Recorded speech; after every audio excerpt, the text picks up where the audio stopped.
স্বামী হুট করে বলল যে একটু রাস্তায় বের হও, কিছু পাঠাইছে মনে হয়। আচ্ছা দেখি।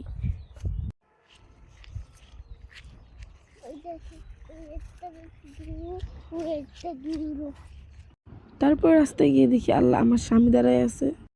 কি পরিমাণে যে অবাক হয়েছি কি আর বলবো। আসলে আমি জানতামই না যে সে আসবে, আর আমাকে আগেও বলে নাই। যাক, আলহামদুলিল্লাহ 2 মাস পরে দেখা হইলো। এই তো আমার প্রিয় খাবারগুলোর সাথে নিয়ে আসছে। তারপরে আমরা দুপুরে একসাথে লাঞ্চ করলাম। সে আসার পরে নিজের হাতে রান্না করলাম তার জন্য।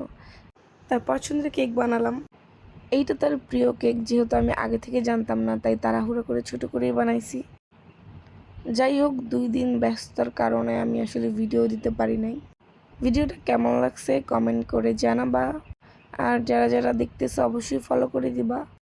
যারা ফেসবুক থেকে দেখতেছো তারা ফলো করে দিবা।